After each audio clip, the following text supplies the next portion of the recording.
সব ঠিক থাকলে চলতি সপ্তাহে ত্রয়োদশ জাতীয় সংসদ নির্বাচনের তফসিল ঘোষণা করবে নির্বাচন কমিশন। প্রার্থীদের অঘোষিত গণসংযোগে দেশজুড়ে ছড়িয়েছে নির্বাচনী আমেজ।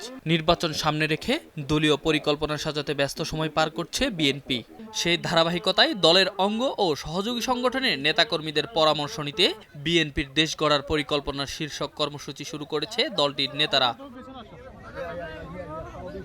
বিএনপির দেশ গড়ার পরিকল্পনা নিয়ে ভোটারদের মুখোমুখি হতে চান দলটির নেতাকর্মীরা।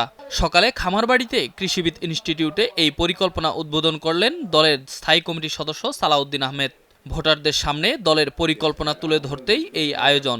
৩১ দফা ১ থেকে ৩১ পর্যন্ত কে পড়বে, কতজন পড়বে।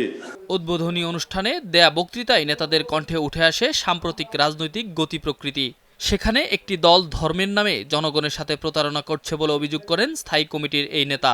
যেই দলের কোনো নীতি আদর্শ নেই, কোনো পরিকল্পনা নাই, শুধুমাত্র ধর্মের নামে একটা ট্যাবলেট বিক্রি করে জনগণের সাথে প্রতারণা করার পরিকল্পনা করছে, তাদেরকে জনগণ ইতিমধ্যে চিনেছে, তাদের মুখোশ উন্মোচিত হয়েছে।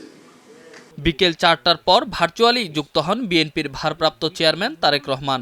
বক্তব্যে আগামীতে দেশের উন্নয়ন ও কর্মসংস্থান সৃষ্টিতে দলের পরিকল্পনা তুলে ধরেন তিনি।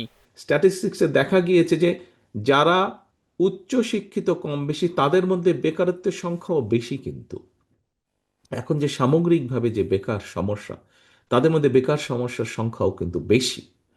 কাজে মূল বিষয়টি হচ্ছে মানুষের কর্মসংস্থান।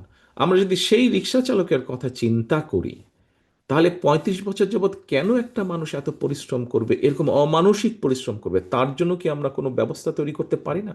ইয়েস, আমরা তার জন্য ব্যবস্থা করতে পারি। কি কি ব্যবস্থা তৈরি করা যায় আমরা গত কয়েক বছর ধরে ঘেটে ঘেটে ঘেটে বের করেছি যে কি করা যায়।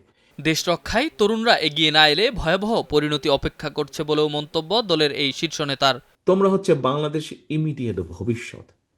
তোমাদের উপরে বাংলাদেশের সামনের দিনে মুভিং ফরওয়ার্ড, সামনের দিনে যাওয়া নির্ভর করছে, এবং কতটা শক্তিশালীভাবে, কতটা দৃঢ়ভাবে আমরা সামনে যেতে পারি সেইটি নির্ভর করছে তোমাদের উপরে। সেই জন্যই আজকে আমি তোমাদেরকে দিয়ে আমাদের এই প্রথম অনুষ্ঠান, এই দেশ গড়ার পরিকল্পনা অনুষ্ঠান ছাত্র দলকে দিয়ে আমি শুরু করেছি। সেই জন্যই নির্বাচনে কোনো ব্যক্তি নয়, বরং ধানের শীষে প্রার্থীর পক্ষে ঐক্যবদ্ধ হয়ে কাজ করার আহ্বান জানান বিএনপির ভারপ্রাপ্ত চেয়ারম্যান। একজন বিশেষ কেউ ভালো, বাকি সবাই খারাপ, এটি গণতন্ত্রের জন্য অত্যন্ত অত্যন্ত ডেঞ্জারাস একটা ব্যাপার। Enamul Haque, star news, Dhaka.